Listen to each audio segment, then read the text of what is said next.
Assalamualaikum warahmatullahi wabarakatuh. Nama saya Fikri Zulkarnaini Hidayatullah, NIM 07201201200059, Prodi AFI semester 3. Di sini saya akan menjelaskan tentang materi sejarah filsafat pada dunia Islam mengenai Alimul Kalami wal Mu'tazilah. Jadi sebelum saya masuk materi, saya terlebih dahulu akan menjelaskan tentang kosakata apa saja yang ada pada materi saya pada kali ini. Yang pertama,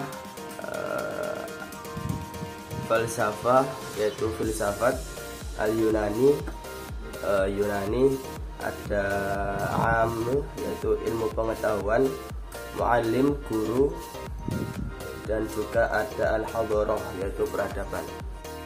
Baik, saya akan menyampaikan materi kali ini Alimul Kalami wal Mu'tazilah, sejarah filsafat di dunia Islam, teologi dan Mu'tazilah. Dan Alimul Kalam mukhtasar bi mawdu'i al-iman al-aqli billahi wa kana 'arduhu al-intiqal al-muslim minan taqlid ilal yaqin wa ithbat usuluddin al-islami bil adilah mufidah lil yaqin biha. Ilmul kalam kana muhawalatan lil tashdil lit tahdiyat allati faradataha al-iltiqa bil diyanat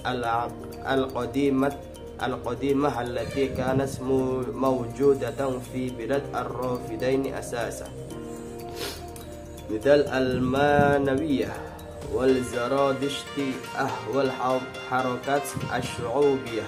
وعليه فإن عالم الكلام كان منتشأ الإيمان على الأقصى الفلسفة التي لا تبدأ من الإيمان التسليمي أو من الطبيعة، بل تحلل هذه البداية نفسها إلى مبادئها الأولى. هناك مؤشرة على إن بداية علم الكلام كان سببه ظهور فرقة عديدة بعد وفاة الرسول محمد، ومن هذه الفرق المعتزلة، الجهمية، الجبرية، أتباع الجهمي بن صفوان كانوا يقولون إن العبد مجبور في أفعاله لا اختيار له. الخوارج، الأشاعرة والماتريدية والصوفية والمرجئة يقولون بعيب الأسماء والصفات.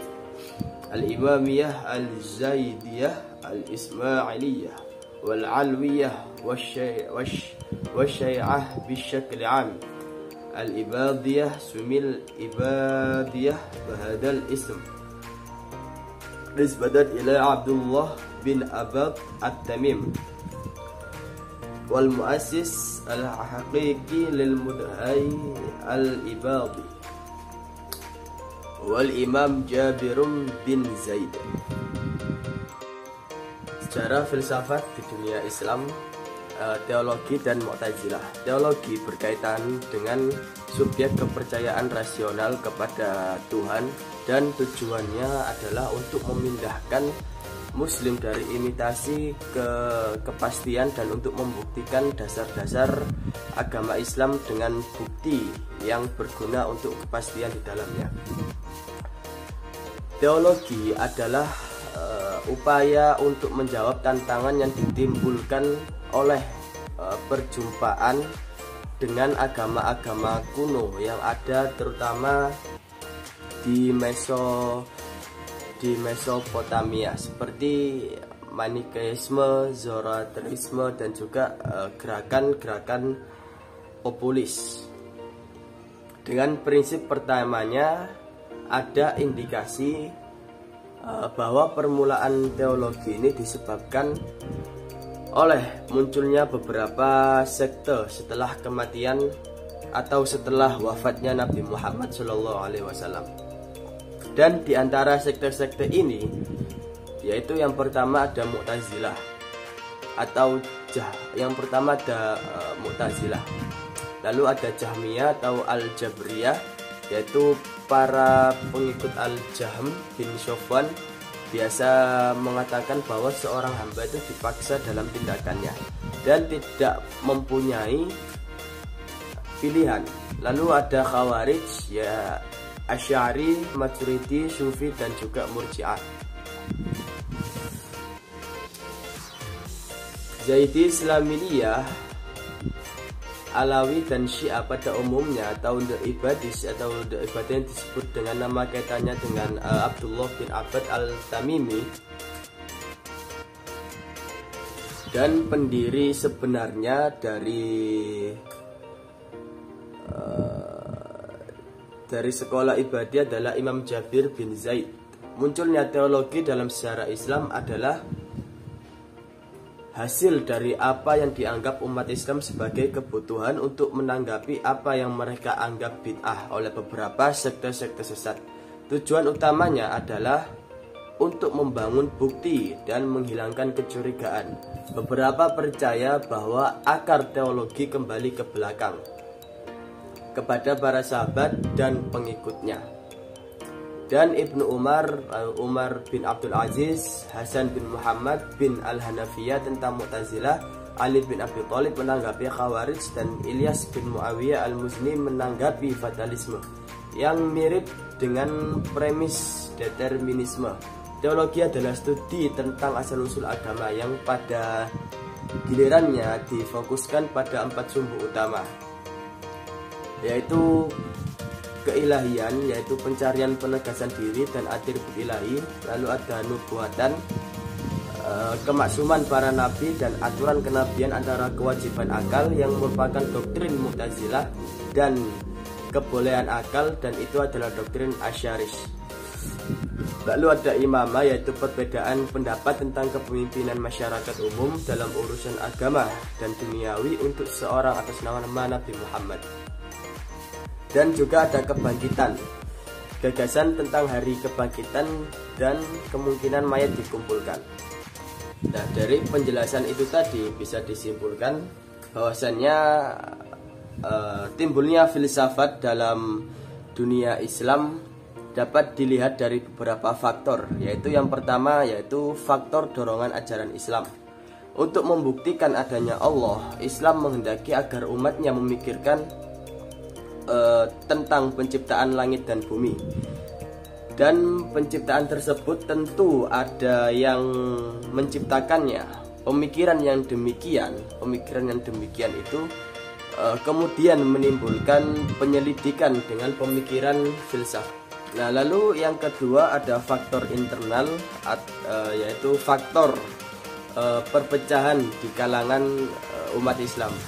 Setelah Khalifah Islam yang ketiga, yaitu Utsman bin Affan, terbunuh, terjadilah perpecahan dan juga pertentangan di kalangan umat Islam. Perpecahan dan pertentangan ini pada mulanya adalah sebuah persoalan politik, tetapi kemudian merembet ke bidang agama dan juga ke bidang-bidang lain untuk membela dan juga untuk mempertahankan pendapat-pendapat mereka serta untuk menyerang pendapat lawan-lawannya. Mereka berusaha menggunakan logika dan juga khazanah ilmu pengetahuan di masa lalu,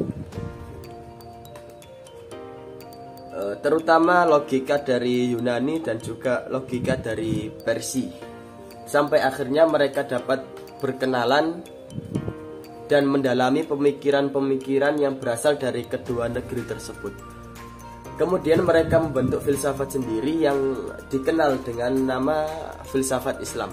Lalu yang ketiga ada juga faktor dakwah Islam. Islam menghendaki agar umatnya menyampaikan ajaran Islam kepada sesama manusia, agar orang-orang yang diajak masuk Islam itu dapat menerima Islam secara rasional. Maka Islam maka Islam harus disampaikan kepada mereka dengan dalil-dalil yang rasional pula. Untuk keperluan itu diperlukan filsafat.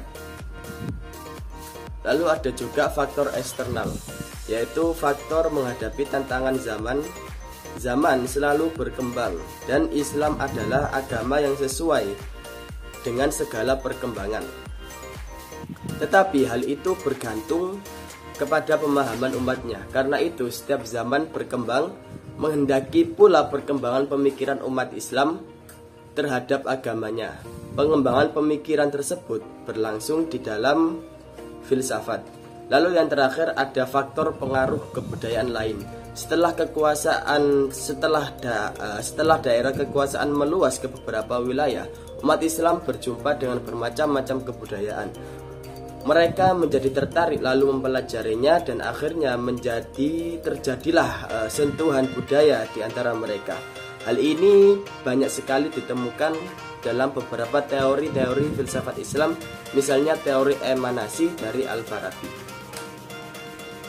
Baik, sekian penjelasan materi dari saya, kurang lebihnya mohon maaf. Saya akhiri, wassalamualaikum warahmatullahi wabarakatuh.